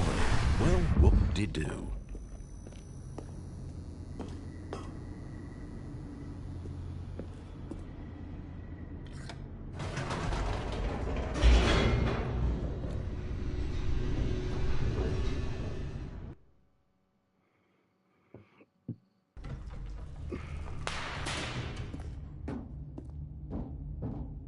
Stanley and the bucket walked straight ahead through the large door that read, Mind Control Facility. Although this passageway had the word escape written on it, the truth was that at the end of this hall, Stanley and the bucket would both meet a violent death.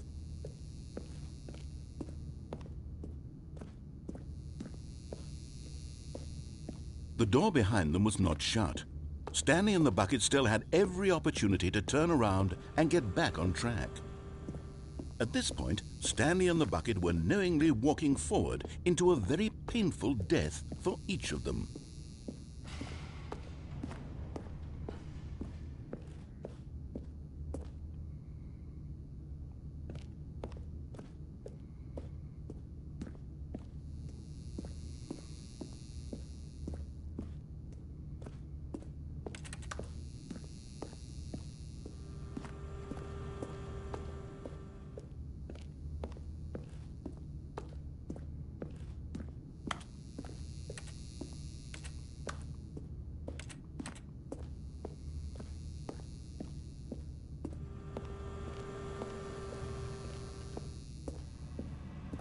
But of course, Stanley and the bucket thought better of it and realized they simply had too much to live for.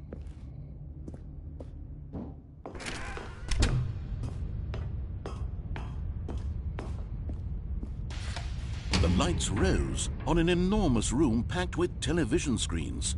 What horrible secret did this place hold? Stanley and the bucket both wondered to themselves.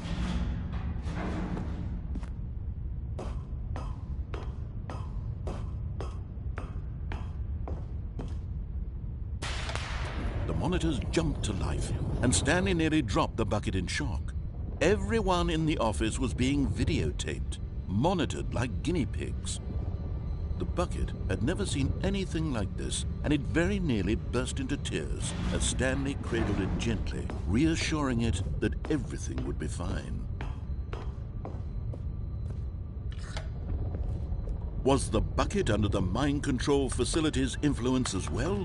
Had the bucket been told to do things it didn't wish to do? What kinds of things does a bucket want to do or not want to do in the first place? These questions raced furiously in Stanley's feeble mind.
Just as Stanley was about to proceed further into the mind control facility, he tripped and fell over the railing and into the dark void below.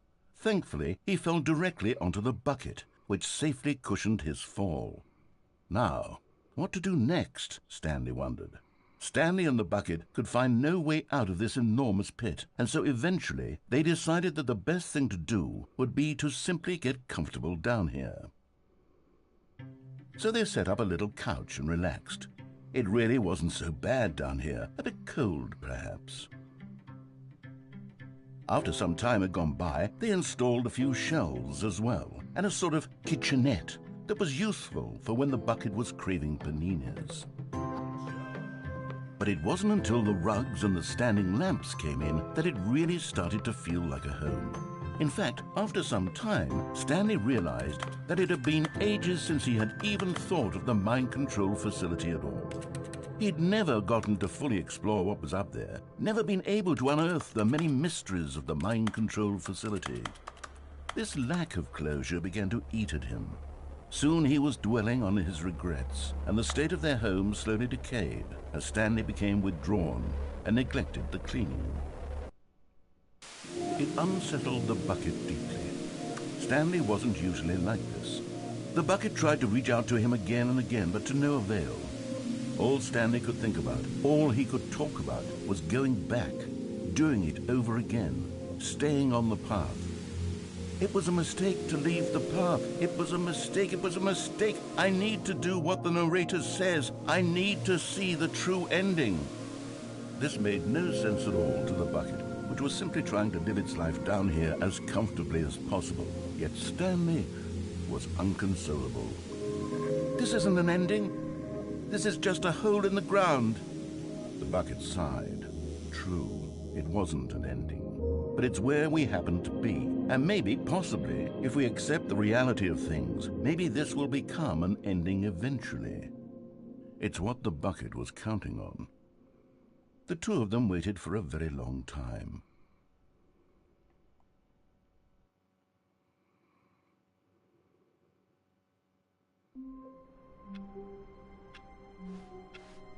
All of his co-workers were... Wait, no. This isn't the right office, is it? Is this Stanley's office?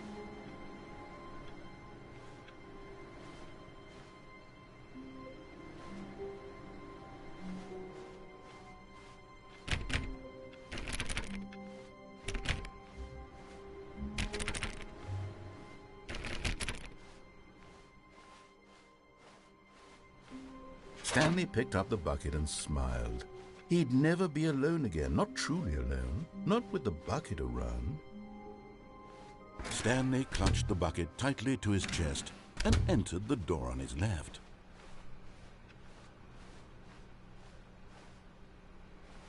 Still no one was here.